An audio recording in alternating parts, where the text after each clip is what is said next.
I'm going to start today's conversation, today's episode, a little bit differently, because you need to know that there are 10 of these things, but I don't know that everybody's going to watch every one of them, and I don't know that you're going to watch them in any particular order. So my goal here was to have each one of them be kind of independent, to be standalone, so that if you watched one, like the fifth one we did, it would be useful, it would be entertaining, it would be informative, and you wouldn't have to have watched the first four. And that's generally true for these, with one exception. The very first episode, called How Do You Know, is kind of the story of how we do archaeology and how archaeologists assess mysteries and how we answer questions. And so it's helpful if you watch that one first. But if you didn't, or if you watched it such a long time ago that you don't remember it, I'm going to include a couple of slides from that one talking about how archaeologists answer questions, how we solve mysteries. I'm going to include them in this episode called Etched in Stone, and I'm going to include them in another episode as well about sacrificial tables and sacred chambers. So this particular episode is called Etched in Stone. Now, the focus is going to be on artifacts, objects that have written inscriptions on them that ostensibly are found in North America that date to way before Columbus. So these inscriptions, these etchings, represent languages from the Old World. So obviously, if you've got a stone with Hebrew writing on it found in a burial mound in Ohio that dates to 2,000 years ago, that is significant. It might mean, in fact, that the lost tribes of Israel had made it to America a couple of millennia ago. In order, again, to understand how we're going to assess those, how we're going to determine whether or not those things are legit, we need to talk about a couple of things. Archaeology is sometimes called the study of other people's garbage. Most of the archaeological record, it isn't treasure, it's not fabulous tombs, it's not enormous monuments. Most of what most archaeologists dig up is the stuff that people lost or discarded or used up or threw away, and we find it. That's why it's called other people's garbage. And we're able to answer all kinds of questions about the lives of those people focused on that. So here are the things that you really need to remember, need to understand, need to know. That if archaeology is a study of other people's stuff, other people's garbage, that garbage is unique to the particular group of people you're studying. So in every group, every culture, every people, they have patterns, they have rules, they have traditions on what raw materials they use and how they make their tools and how they use those tools and even how they dispose of those tools. And altogether that reflects a fingerprint or a signature of a particular group of people. So everywhere people go, they leave a mess. People are slobs. They throw stuff away. They lose stuff. They put it away for safekeeping and never return. And if, in fact, any of these inscribed artifacts that I'm going to talk about today are legit, are real, reflect an actual presence of an European or Asian or African people in the New World long before Columbus, we're going to have more than just those inscriptions. We're going to have the everyday, ordinary stuff that constitutes the archaeological record, that represents any archaeological group of people. Trust me, if they were here long enough to write a message on a wall saying, "We were here," they were here long enough to throw stuff away. They were here long enough to lose stuff. And archaeologists are really good at finding that material and really good at recognizing, hey, that's not from around here. That's from another part of the world. Without those artifacts, we have enormous skepticism concerning the legitimacy or the authenticity of those inscribed objects. Now let's talk about those, because that's what our focus is here. Remember, an inscription is easy to fake. Faking an entire archaeological settlement, that's a real challenge. I don't think anybody can accurately do that. So the fact of the matter is, these inscriptions, real or not, if they are part of a cultural pattern, we would find that. We would find those objects. And faking that would be an incredibly difficult thing to do. So here are a handful of inscribed objects found in North America that are written in a language, in most cases, it's recognizable and recognizably alien. That is, it's somewhere in the Old World. So on the upper left, that's the Los Lunas decalog stone. It's the Ten Commandments on a stone in New Mexico. To the right of that is the Grave Creek tablet. And that's one of these where it's like nobody's exactly sure what that language is supposed to represent. That was found in West Virginia. To the right of that is one of the Newark holy stones. Now, you may recognize that because in my talk, if you've watched The Cardiff Giant, I use this, I guess it's a spoiler alert here, I've used it as an almost iconic example of an archaeological fake. So when I say it's a fake later on, you're not going to be terribly surprised. That's Ohio. The Bat Creek stone is the next over on the, going clockwise to the left of the Newark Holy Stone. That's in Tennessee. And then to the left of that are the Michigan relics, which are from, well, you know, Michigan. That's Ob. So another set of these inscribed stones. That's the Heaven and Rune stone in Oklahoma. The Crack Cave, where the arrow is pointing to the little bit of writing there, that's in Colorado. The Kensington Rune Stone, that's the big one in the middle of the slide, that is Minnesota. And to the right of that are the Davenport tablets in Iowa. So these are not, this is not an inclusive list. This is not a complete list. There are lots and lots of examples of the claimed discovery of inscribed stones and usually in an archaeological context. That is, they're dug up out of the ground in a couple of cases, in most cases, in fact. So the question then remains, how do archaeologists figure out the legitimacy of these things? And, well, okay, let's take a look at, I'm not going to look at all of these, it's kind of overkill. Let's look at 4, and these are 4 of the most famous, most well-known. And the first here are the Newark Holy Stones. Again, talked about those in relation to the Cardiff Giant as an example of an archaeological fraud. So obviously I'm telling you it's a fraud. And we'll also briefly mention them in the episode about the Mound Builder mystery. So here we go. It's 1860. It's Newark, Ohio. And the artifact on the left is called the Keystone. The artifact on the right is called the Decalog. The Decalog stone has an example, has a version of the 10 Commandments. Now, these were found just a few miles apart, a few months apart, in and around Newark, Ohio. So there we go. We're going to give you a map showing you where in the country this is. If you follow this along, these are found virtually all over the place. Now, the Keystone was discovered by this guy, David Wyrick. David Wyrick, he was an archaeologist, but back then archaeologist doesn't mean very much. It's not like you get an official identity card from the government saying you are an authenticated archaeologist. In fact, that's true today as well. Anybody, you can have a business card made up saying you're an archaeologist. I once had a gentleman who was saying some very bizarre things about the archaeology of New England. Nice guy, and he handed me his business card. And I looked at it, and there was his name and his address. And he said, big letters, it says, Archaeologist. Now, you notice how I mispronounced archaeologist? Because he misspelled archaeologist. Friends, if you're going to pretend to be an archaeologist, learn how to spell archaeology. It's really helpful. And especially back then, if you said, hey, listen, I dig stuff up, I'm an archaeologist, that's the kind of archaeologist David Wyrick was. So he finds the Keystone. Now, here's something about the Keystone that's sort of interesting. And I'm taking a little bit of a turn here. Sunwatch Village is an archaeological facility in western Ohio. It's a spectacular place. It's a research facility, and there's a museum, and there's a gift shop, and a nice lecture hall. What you're seeing here are replicas of the structures built 1,000 years ago by the native people who lived in Sunwatch Village. Now, I have been invited there twice by Andy Sawyer, a shout out to Andy, to give lectures about archaeology, about the archaeology that I do, about my archaeological skepticism, about some of the things we talk about here. And in 2013, when I was finished, a good colleague of mine, Brad Lepper, who I will be mentioning again, we're going to talk about him vis-a-vis the Newark Holy Stones, because he's like the world's expert.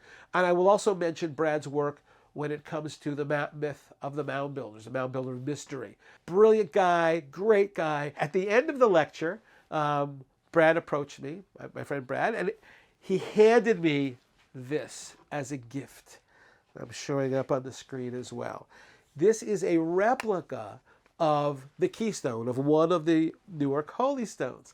It's made out of ceramic, so it's breakable, but I thought, oh man, this is great. I can show this in class. It's fantastic. I was only staying over for one night, so I only had some carry-on luggage. So we made sure to wrap this all up in bubble wrap and shoved it in my carry-on luggage. In fact, that afternoon, I went to the Dayton airport and flew home to Hartford via Pittsburgh. So now, I'm in the TSA line, and I put my carry-on luggage on the little treadmill there, the little conveyor belt, and we're just all hanging in line. It's not very crowded at Dayton Airport, and suddenly the line stops. And you know how that is, the airport line, the line stops, and you're looking around, making eye contact with other passengers, like, oh, what idiot has something in a bag that's made the line stop? Probably put his water in there, or a Swiss Army knife or something. And I'm looking around, just thinking, oh man, this is a pain. And then I look, and then, oh, the line stopped just as they're looking at my carry-on luggage. Huh. And then the guy turns around, TSA guy turns around, and he looks at me, and he says, "Sir, is this your bag?" And I said, "Yep." And then it's starting, the wheels are turning in my head, wondering, is it this? And he pulls it over. He says, "Sir, may I open up your bag?" And I said, "No, of course you may." He opened it up, and he looked at me, and he said, "Is there anything in here that's going to hurt me?" And I said, because I'm an idiot and I like to joke, I said, "Well, there's some dirty underwear in there." He didn't think that was at all funny. I said, "Oh, sorry." And he pulls out this package with bubble wrap around it. And he said, "Sir, I'm going to have to open this up." I said, "Yeah, that's fine. You can go ahead and do it." And he opened it up, and he pulled this out. And he said, "Sir, what is this?" And I responded the only way I could, by putting on my professor pants and giving a lecture about the Newark Holy Stones. I said, "Well, it's kind of a funny story. I'm an archaeologist back east, and I was at Sunwatch Village, and other people there at the airport, oh yeah, we know that place." And I told them, like, the 5-second story, more or less the version I'm going to tell you right now, of the Newark Holy Stones. The funniest part about this is that as I began lecturing, the other TSA agents, and there were maybe 5 of them, circled around me to hear the story, and one of them, no lie, says, "Sir, do you mind if I take notes? Because I want to be able to tell this story to my friends. I want to get the details right." I said, "Yeah, sure." So she pulled out a little spiral-bound notebook and started taking lecture notes like it was a college class. I tell you what, these people should have gotten continuing education credit for hearing this lecture about the Newark Holy Stones. Well, everybody was I thought that was a hoot. So we wrapped it back up. They put it in my carry-on. And as I'm walking away, another one of the TSA agents tracks me down and says, "Sir, this is the Dayton, Ohio airport. Nothing ever happens here. I want to thank you for the most interesting experience I've ever had as a TSA agent." And, "Well, yeah, no problem. You're certainly welcome." And, you know, that you file that in the category of this could only happen to Fader, right? So anyway, I get home, and in fact, I have used this particular artifact in class multiple times. Now, that's my replica. I've superimposed the real one over that. So it's pretty good. It's a different face of it. Now, when you look at all 4 of the faces of of what's called the keystone, you probably will recognize that's Hebrew. You know, if you've ever opened up a Hebrew Bible, a Jewish Bible, the Old Testament, you'll see Hebrew that looks a lot like that. The other faces of this is a contemporary drawing of the other faces of the keystone, and what they say is Holy of Holies, King of the Earth, Law of God, the Word of God. Now, remember, this was discovered in a Native American burial mound that dates to 2,000 years ago. What is a Hebrew inscribed object doing in a 2,000-year-old burial mound in Newark, Ohio, of all places? That's what people found so fascinating, and that's what people found so intriguing. Would this be evidence that ancient Jews, the lost tribes of Israel, had made it to the New World long before Columbus, 1,500 years before Columbus, and had they built the mounds that dotted the landscape in Ohio? Were they the ones responsible? Now, when we talk about the mystery of the mounds, that's another episode of this series, we'll talk more about the controversies about who built the burial mounds and the effigy mounds and the platform mounds and the enclosures that were ubiquitous, or all over the place, the American Midwest and Southeast. So that was a major controversy, a major point of interest. In newspapers, in magazines, people talked about this a lot. Well, here was an artifact that seemed to answer the question. Who built the mounds? Ancient Jews had sailed to America 2,000 years ago and had built the mounds. And in one of these mounds was this object. So now this object, the keystone, was brought to folks who knew ancient Hebrew. And Charles Whittlesey, who's one of these guys in Ohio, he's a prehistorian, very well known. He looks at the keystone and immediately declares, fake. No, it's the wrong kind of Hebrew. That the Hebrew lettering has changed over time. And 2,000 years ago, that's not what Hebrew looked like. That's modern Hebrew. That's a couple of hundred years old at most. That's the Hebrew people use today meaning 1860. And so he immediately declared it to be fake. The story of the keystone actually spread across the country. Again, people were transfixed by the possibility that this guy, David Wyrick, had discovered an answer to the mound builder mystery. And in the New York Times, they published a piece by Rabbi Abraham Geiger. This is in July of 1860, found in June, so it's not barely a month later. And Rabbi Geiger, who is an expert in Hebrew, ancient and modern, says, he describes the keystone as the bungling work of an unskilled stonemason, and the strangeness of some letters as well as the many mistakes and transpositions was his fault. The letters are not antique. This is not a relic of hoary antiquity. So now, at this point, a lot of folks are saying that it's BS, that's not real. Well, that doesn't stop Wyrick from going out and looking for other evidence. And coincidence? Not. 5 months later, November of 1860, a few miles away, he finds another artifact in the mound, and this one has the right kind of Hebrew. It's called the decalog. It's a version of the Ten Commandments. It starts at the front and continues along the sides and on the back. It's a truncated version of the Ten Commandments. Now, people who look at that kind of Hebrew say, oh yeah, that's the kind of Hebrew people were using more like 2,000 years ago. So we have this really interesting puzzle where a guy who finds a fake artifact inscribed in Hebrew, but it's fake, it's the wrong kind of Hebrew. 5 months later, nearby, finds another artifact. This is the right kind of Hebrew. What are the odds? Now, we talked about this, again, when I introduced the concept of fraud in the Cardiff Giant conversation. I said, look, one of the things that you could do is you learn from your mistakes. You pull off a fraud. People say, no, it's wrong, it's fake. Learn from that and come back with a better example. That's exactly what happened here. It was a better version of the Hebrew, a better kind of fake, and it did, in fact, convince more people. However, when people started looking around and realizing, this is a black limestone, and there are a whole bunch of cemeteries that have tombstones made of exactly the same raw material. So it became pretty obvious that it was not made from some material from the Middle East. It was made from a local raw material.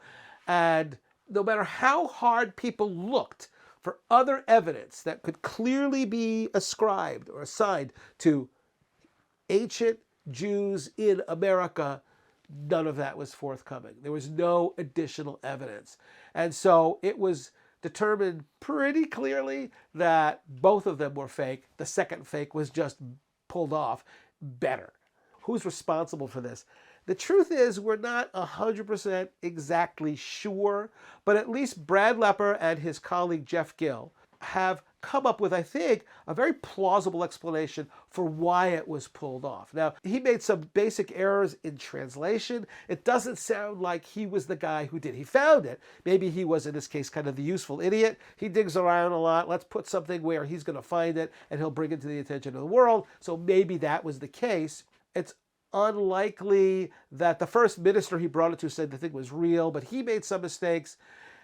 It seems it's at least plausible, and this is the thesis of Lepper and Gill, is that the reason this was put in the mound, the reason this was embraced by a lot of folks, at least initially, was that this is 1860s, before the Civil War, and there's a real conversation about whether or not all human beings are the product of the same act of Genesis described in the Bible? Are we all, no matter what color our skin, no matter where we come from, are we all the descendants of Adam and Eve and then the descendants of the sons of Noah and Noah's wife? Or, and this was considered plausible, was polygenesis the way God created people? In other words, was each group created separately? And if they're separate, maybe they're all not equal.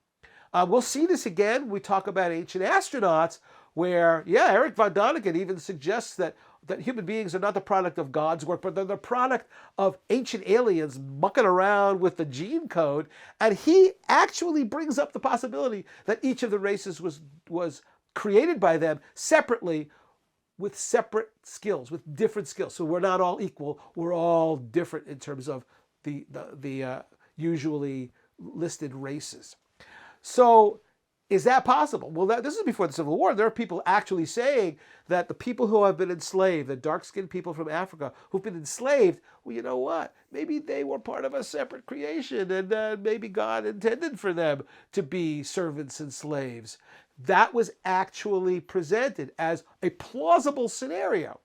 The idea here is this artifact was being used by some people to prove kind of the unity of humanity.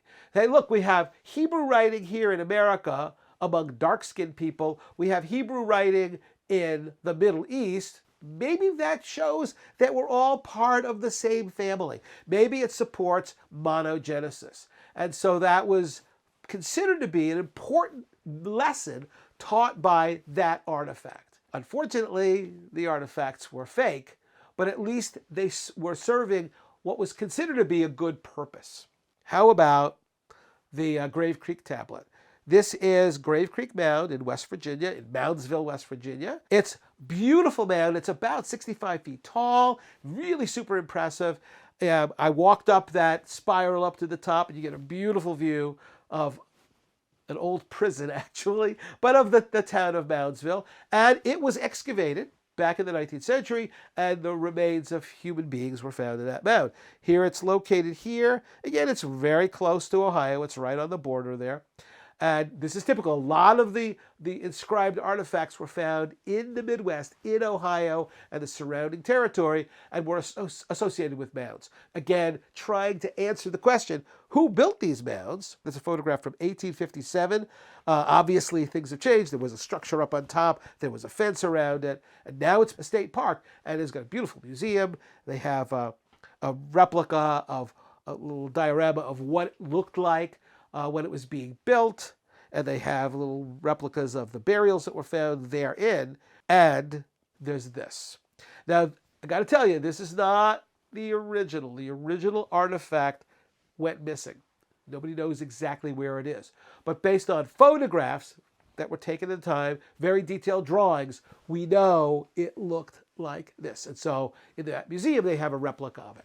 Now, you look at that, and you go, well, what is it, a couple of dozen weird marks? I see an X, I see a 4, I see, is that an 8 or an infinity sign, some other strange markings.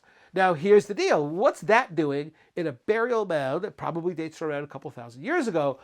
Does that tell us anything about who built the mound? Well, you know that people jumped right in to try to translate this to maybe identify the people who left it in the mound, and maybe they're the people who built the mounds of the Midwest. So here's a translation. The chief of emigration who reached these places, or this island, not sure what the word is, has fixed these statutes forever. Now that's Maurice Schwab, a learned man. He translates it to mean that. So people look at that. Well, somebody else says, I don't think that's quite right. Now, when they came up with the translation, did they tweak this? Did they just change a couple of words? Not really. This translation from Levy Bing: thy orders are laws, thou shinest in thy impetuous elan, and rapid as the chamois, which is a kind of a goat. What? I don't even know if there's a single word in there that matches what the first translation was. How is that so different? That's crazy. A third translator comes on the scene. He's going to solve it all. This is Jules Aupert. The grave of one who was assassinated here. May God, to avenge him, strike his murderer, cutting off the hand to his existence. What the actual, you know?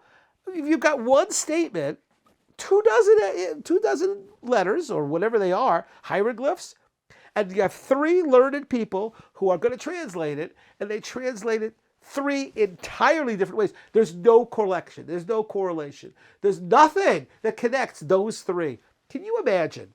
Supposing you're at the United Nations and somebody came up in front of the assembly and had a very important short message to give in a foreign language.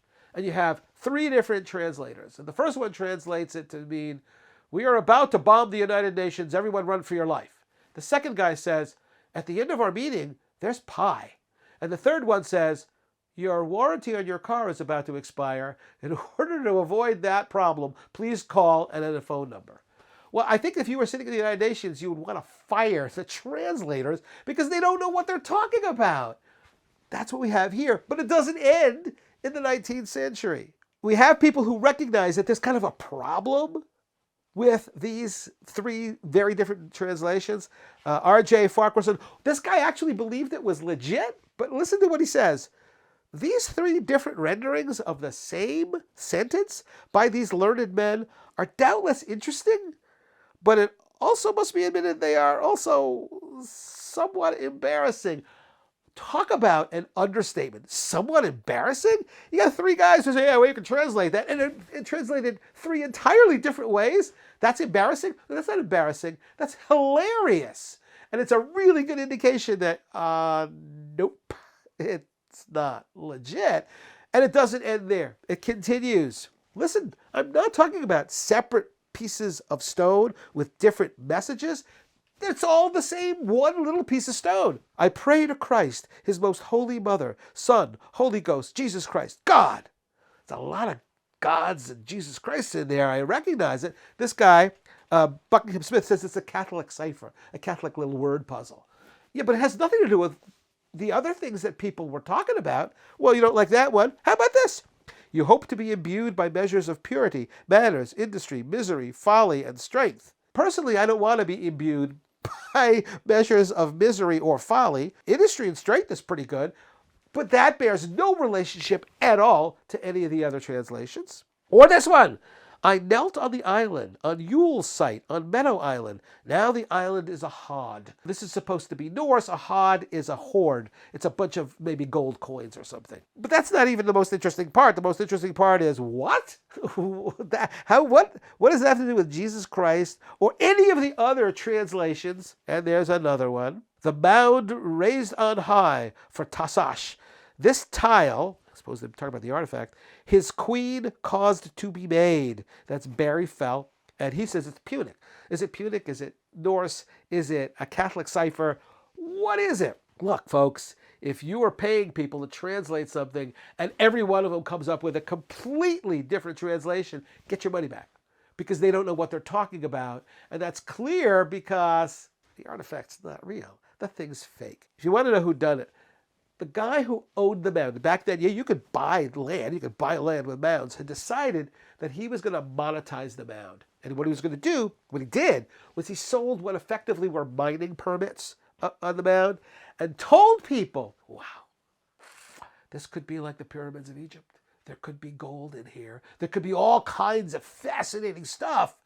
And as they were digging it up, well, they found Native American burials and they found Native artifacts, but nothing that seemed to compare to the promise of Egyptian artifacts, Egyptian gold. And so people started getting a little antsy and people not interested in renewing their mining permits. And that's when this object, this tablet, was discovered. It's almost certain that the guy who owned the mound planted it there to get a renewed sense of interest in the mound, in his business. Didn't really work all that well. People certainly were interested in an artifact that might explain who had built the mounds. But you know what? Every other artifact that was found in the mound was Native American. It was clearly identifiable as Native American. It reflected that unique culture of the native people of West Virginia dating to around 2,000 years ago. There was nothing at all, not a single thing that reflected any alien culture, any group from outside coming in and building the mound. So, verdict, fake. How about the Los Lunas decalog stone? It's in Los Lunas, New Mexico, which is near Albuquerque. I think it's maybe an hour outside of Albuquerque. It's south and a little bit west of Albuquerque. So it's and it's a smaller, much smaller town. Our first problem is the first time it was ever mentioned is the 1930s, early 1930s. Before that, there's no evidence that it existed at all. Now, the archaeologist who was taken to the decalog stone, who was taken there and shown it was by a local person who told the archaeologist, I remember seeing this when I was a kid about 50 years ago, which would trace it back to, 1880, early 1880s. It's possible, it's plausible, but we have no verification for that whatsoever. There's no record of it. There's no mention of it, really, until 1930. And again, if you believe this guy, maybe it was there for several decades before that. Now, the area itself it's right there. So we're moving all the way across country now. We're in the southwest. There's the decalog stone. The area in which the stone's located is beautiful. It's kind of stark and scrubby. Maybe ironically, it's located right adjacent to the city dump or recycling center or landfill or whatever you want to call it. And so we parked there, and we probably illegally, but don't hold that against me. And then we walked a really straight hike, no problem at all. The area is volcanic. So wherever you go, you see these large black boulders sticking up out of the ground. Those are all volcanic rocks. They're all basalt is probably the most accurate way of describing it. And so here we are walking towards the decalog stone. You see it right now. A little bit of this is where the green arrow is pointing. It is a large boulder. It's part of the larger rock. So somebody didn't set it in there, but it's got a really nice flat face, and that happens very frequently with these basalt boulders. And it's inset in this little location. Here we are. I'm going to get closer to it. And now you're going to see me. It's a good size. I'm 5'6" or so. And so there's a good scale for the size of the Los Lunas decalog stone. Now, what we're looking at here are these white markings in this kind of tannish, reddish surface. Now, the rock itself is black. It's black basalt. But when that basalt weathers and erodes, exposed to the elements, it develops a patina, a surface layer from sand blowing on it, from water accumulating on it, and wind blowing it. And so it changes that black, both chemically and physically, until it becomes this sort of loose, reddish brown material. That's what the carving is in. It's in the patina. What I've done here is I've simply kind of evened it out so you're looking at it horizontally. But in nature, in the fine spot is actually at an angle. And it is pretty accurate, I think, version of an ancient form of Hebrew, and it's the Ten Commandments again. That's real popular among these fake artifacts, is that let's put the Ten Commandments in there. And that's exactly what's been done. Now, keep in mind, I want you to you see that there's that patina, that's where the writing is, but notice, as I'll show you in more detail, that there are places on the rock where the patina has actually sloughed off. It's exfoliated. So you get some water in there, freezing and thawing, and it pops off the patina, which is weaker in the first place, and it exposes the original rock, the original color of the rock. More about that in a second, because I think that's crucial. Now, from where I'm standing at the decalog stone's behind me, just over there, I can see it, are some Native American petroglyphs, rock art. Authentic rock art pecked into the surface of the basalt. Now, this is an example of one of them. It's some sort of a critter with a long tail. Now, I'm gonna harp on this. You'll notice that it doesn't look nearly as fresh as the writing in the decalog stone. And the reason for that is once something pecks through the external surface, the patination process, the erosion process, keeps on going, and so it gets repatinated. And that's what's happened here. So that surface has begun to change back to the original color of the surface. Now, this is a different petroglyph, another huge tail, and you see him right there. Look at the weathering. Look at how it has faded compared to that right there. That's modern graffiti. The modern graffiti is absolutely fresh. It's practically white. And the petroglyph, which was white when it was made, has aged. It has darkened. That petroglyph is probably a couple of thousand years old. It's at least 1,000 years old, probably a couple of thousand years old. So you see that it's a slow process, the patination process, but for sure, just relatively speaking, yeah, that's a whole lot older than the modern graffiti. Now, looking at that critter again, right there, looking at a close-up of the lettering on the decalog stone, and then looking at the modern graffiti, I think you can see something very clearly. The writing on the decalog stone, though not as pristine as the modern graffiti, looks way younger, way fresher, way brighter than does the petroglyph. Now, to me, immediately that suggests the following logical conclusion. The writing on the decalog stone is much more recent than the petroglyph and not that much older than the modern graffiti. So that makes, alone, that argument makes the decalog stone a modern fake. Modern in the sense of, yeah, it could be 1930, maybe even 1880, but it's not hundreds of years, and it's certainly not thousands of years old. Remember, whoever did this had a problem. That is, if you're going to use 2,000-year-old Hebrew, you have to know that it's not going to look like it's 2,000 years old, and that's clearly the case here. I have another argument that I can make.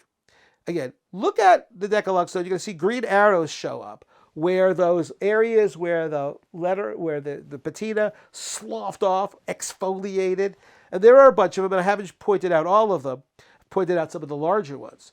So again, what that means is, at some point since the patina was formed, water got under, got in a crack, it froze and thawed, it expanded, it popped it off, exposing the original color of the rock. But you notice something?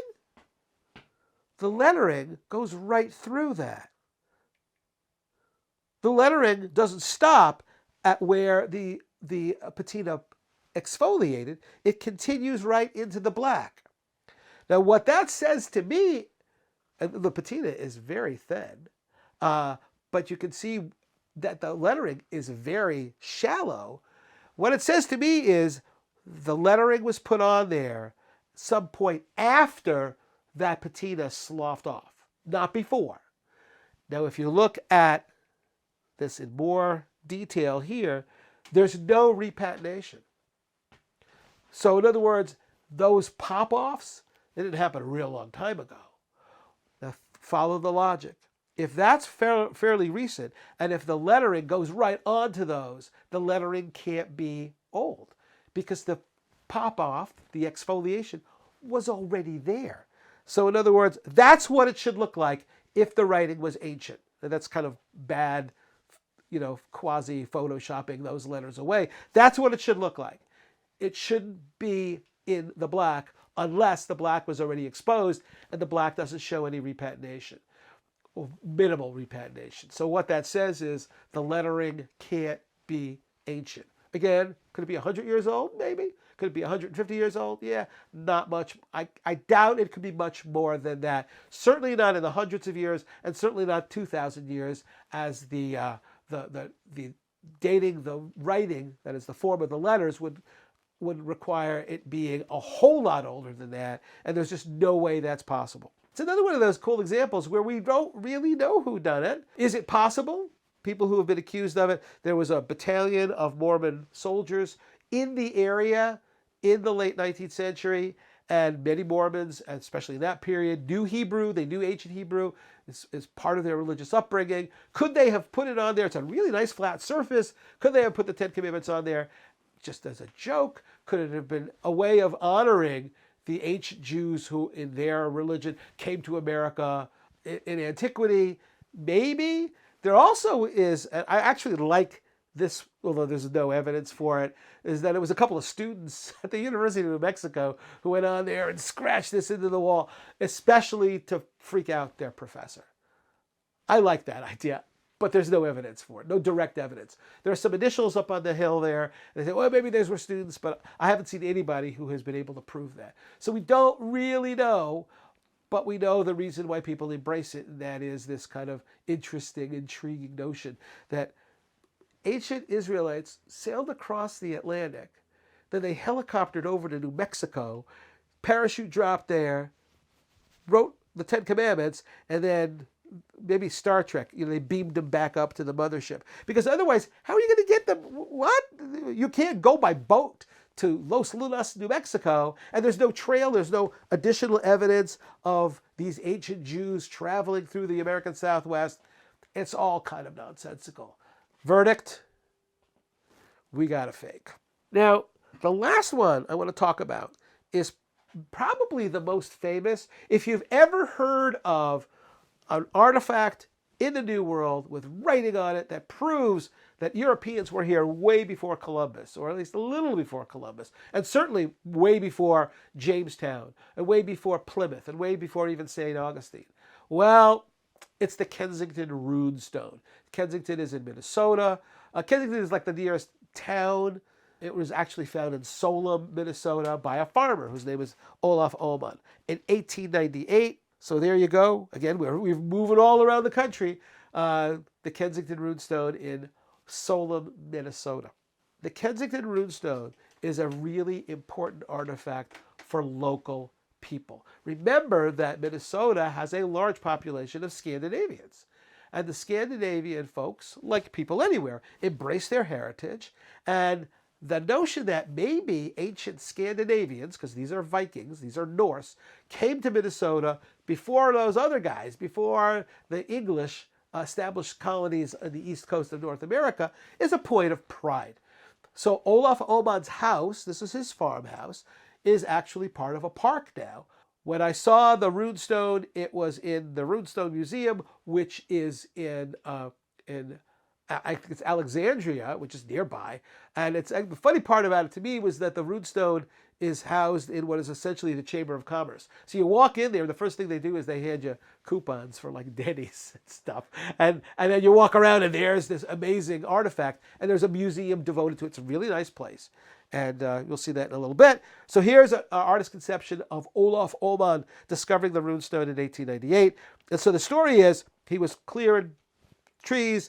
This one fell over, and in the roots of the tree, the runestone, the stone with all this Viking writing on it, was found in the roots. That argument is presented as, well, see, it had to have been there long before Ullmann because it was in the roots of a tree. Of course, we don't have any photographs of it. We don't have any drawings of it. We have merely the statement, the testimony of Olaf Ullmann, who, as you'll see, is the most likely perpetrator of the fraud. But anyway, there he is, standing in the middle there with his hand on the runestone. So it's gigantic. It's kind of rock called Greywacke. And the lettering is really kind of fresh looking, but it's supposed to date to the 14th century, so maybe there wouldn't be that much erosion. This is the location where the runestone was supposed to have been found, and there's a little plaque there with a translation. And here's what the runestone itself actually looks like. So I've given you a couple of angles of it. It goes on to the side as well. And those are, they're Viking runes. They're the form of writing used by the Norse. And it can be translated. The translation I'm going with here is kind of the standard one. This is not like the Grave Creek tablet. We don't have wildly varying translations. We have one fundamental translation. And here it is. We are 8 Goths and 22 Norwegians on an exploration journey from Vinland, Vinland being, we're pretty sure that's Newfoundland, through the west. So that's quite some distance away. You got to go up the St. Lawrence River, and then you got to port. It's kind of a bizarre that this would be in Minnesota when you've got the Norse, who are a seafaring people, and there certainly is evidence of them in eastern Canada before Columbus. So we're not skeptical about that, not questioning that, but Minnesota. So we are 8 Goths and 22 Norwegians on an exploration journey from Vinland through the west. We had camped by a lake with 2 skerries, which apparently are little islands. 1 day's journey north from this stone. We were out and fished one day. So a group of them went away. They were fishing. They came back. We came home and we found 10 of our men red with blood and dead. AVM, Ave Maria. Save us from evil. We have 10 of our party by the sea to look after our ships. 14 days' journey from this island. Year 1362, which again is like 130 some years before Columbus ends up in the Caribbean, and 200 more years before the English colonies on the east coast of North America. So we are 8 Goths and 22 Norwegians. I have pictures of half of the Goths. No. Goths, in the context of the Kensington runestone, we're talking about Swedes. So people from what today we call Sweden and people from Norway. And so this is an artist's conception of the carving of the Kensington runestone. This immediately bothers me. All right, so you're on an expedition. You're in a foreign land, a hostile land. You got people killing you. And you find 10 of your people, a big chunk of your crew, dead. Blood all over. I don't know about you guys, and I know the Norse were like tough, but I'm booking, man. I'm getting out of there. I'm not going to sit around and say, you know what, Sven? Why don't you carve the story of what happened? Are you kidding me? We're leaving. I don't want to stay here. We are in grave danger. But instead, according to this, Sven or whoever starts carving out the story. And by the way, in a language that nobody who lives in Minnesota is going to be able to read, because it's native people and they don't read runes. So you're going to leave this message for nobody to read. And then what? Then you're going to say, okay, now that we've left the message, we're leaving. That doesn't make a whole lot of sense to me. But, that's just me. I would have been out of there in a heartbeat. But anyway, they leave it there. It gets covered up, and Olaf Ullmann discovers it in 1898. Now, most scholars, people who read runes like as part of their job, because they're historians or they're archaeologists, most of them, not all of them, got to admit, not all of them, but most of them say the runes on the Kensington runestone are wrong, that they're a fake. They're done by somebody who knew a little bit about runes, maybe a lot, but not enough to pull off a successful hoax. This runestone was found in Greenland in 1824. It dates to around the same time period, 1362 in our calendar, that the Kensington runestone is supposed to date to.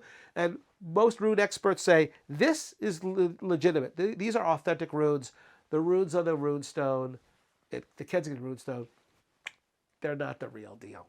I think what's important here, we'll do a whodunit in a little bit, but what's really important here is why the runestone is embraced.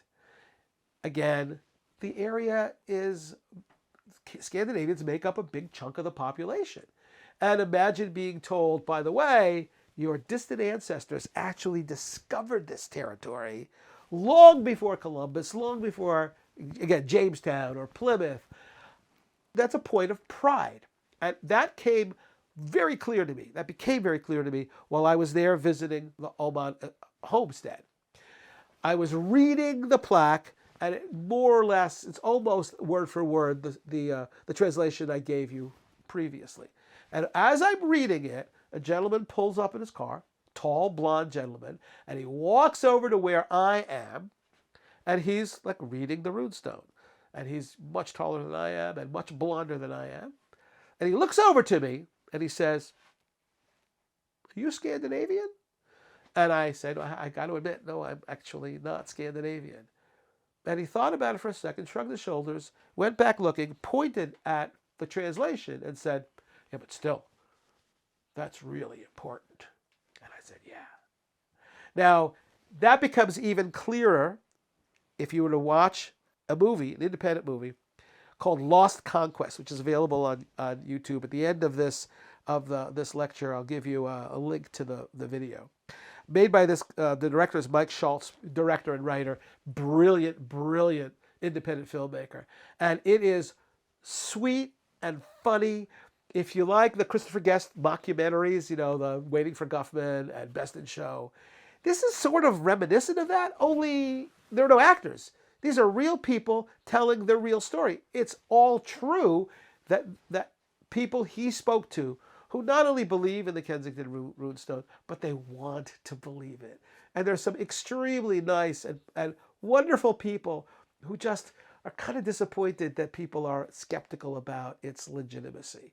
And there are some other artifacts that to give them credit, there are some other artifacts presented as, yeah, we think these may be also Norse, and they turn out not to be. In one case, there's a sword, a local guy who makes swords for like movies and for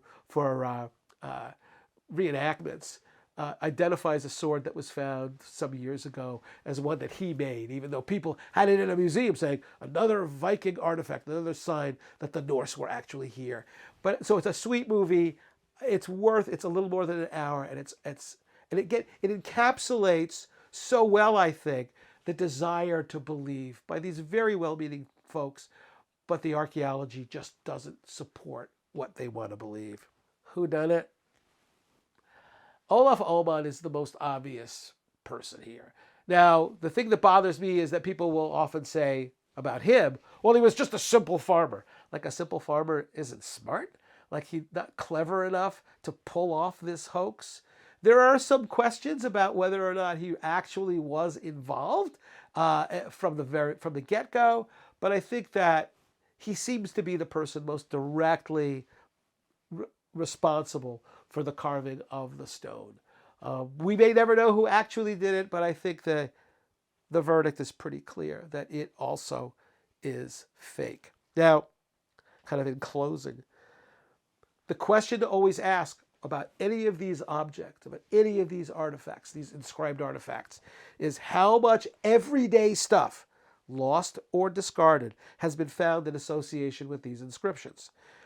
Does the kind of stuff that would reflect the presence of the people in ordinary life who ostensibly made those inscriptions. Any evidence of them living in or even just passing through the area, how much of their stuff, their unique stuff, has been found that uniquely characterizes their culture. In this case, it would be the Norse culture. In the case of the Los Lunas decalog stone, it would be Jewish culture. In the case of the Grave Creek tablet, who knows what they're supposed to be? And in the case of the Newark holy stones, again, it would be Jewish culture from 2,000 years ago. So beyond the inscriptions themselves, any evidence? Well, for the Newark holy stones, 0.